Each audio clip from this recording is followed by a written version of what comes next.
আরও একটা ব্লগ নিয়ে চলে এলাম। তো অনেক দিন ধরে ভাবছিলাম যে বড় মায়ের মন্দিরে যেতে হবে। তো সেই মতো সকাল সকাল বেরিয়ে পড়লাম। দেন তখন দুপুর, প্রায় নৈহাটি জংশনে নেমে পড়লাম। ডেস্টিনেশনটা প্রায় 1.5 থেকে 2 ঘন্টা। তো নৈহাটি জংশনে নেমে ওখান থেকে আমি 3 থেকে 4 নম্বর প্ল্যাটফর্মে আসলাম। তো প্ল্যাটফর্মে দেখা যাচ্ছে যে ওখান থেকেই মানে বিভিন্ন মানুষজন ফুল নিয়ে বসে আছে, যাতে মায়ের মন্দিরেই এখান থেকে ফুল নিয়ে যেতে পারে। এছাড়া মন্দিরের আশেপাশেও রয়েছে, তো আমি ওখান থেকে কিছু ফুল কিছু নিইনি। তো ওখান থেকেই জাস্ট 2 থেকে 3 মিনিট হাঁটা পথ মায়ের মন্দিরে যাওয়ার জন্য। তো আমি হাঁটছি, আর সেই সময় ভীষণ গরম ছিল, তো হেঁটেই চলে গেলাম। আর রীতিমতো যেহেতু গরম ছিল, ভিড়টাও সেই মতো ছিল না। আগে যেরকম ভিড় হয় সেইভাবে ভিড়টা নেই। আর পুজো দেওয়া তাড়াতাড়ি হয়ে যাচ্ছে, খুব একটা দেরি হচ্ছিল না। তো এখানে দেখতেই পাচ্ছ সবাই দাঁড়িয়ে আছে মন্দিরে, প্রায় সবার পুজো দেওয়া কমপ্লিট, ছবিও তুলছে। তো আমি জাস্ট সবে পৌঁছেছি দুপুরবেলা। তো আমার এই দোকান থেকে আমি ফুল, প্রসাদ সমস্ত কিছু নিয়ে নিয়েছিলাম, নবশ্রী দোকানটা।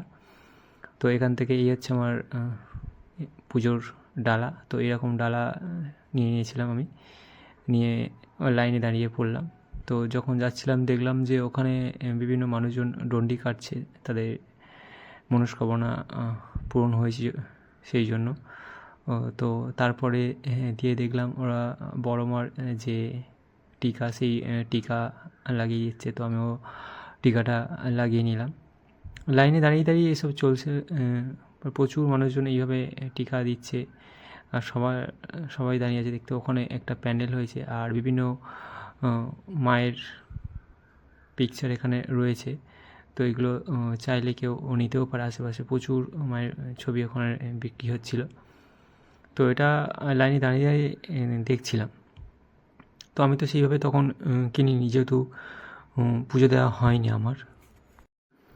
দেন এই ভিডিওগুলো আমার প্রায় অনেক দিন ধরে পড়ে আছে, বড় মায়ের ভিডিও। আরও 2-3টি ভিডিও আসছে বড় মায়ের মন্দিরে যে আমি ভিজিট করেছি সেই রিলেটেড ভিডিওগুলো।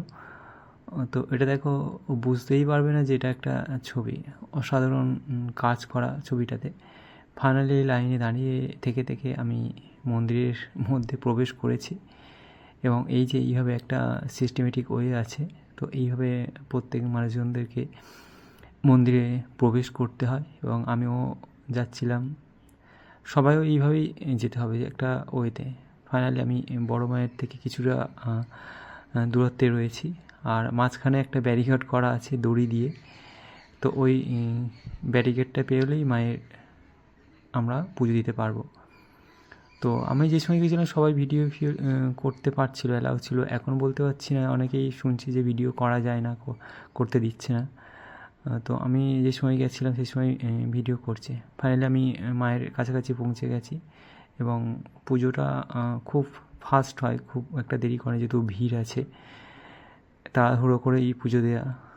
তো সেইভাবে মানে মাকে ডাকতে গেলে আলাদাভাবে স্পেস নিয়ে ওটা তো হয় না, সবাই দর্শন করছে তাড়াহুড়ো করে।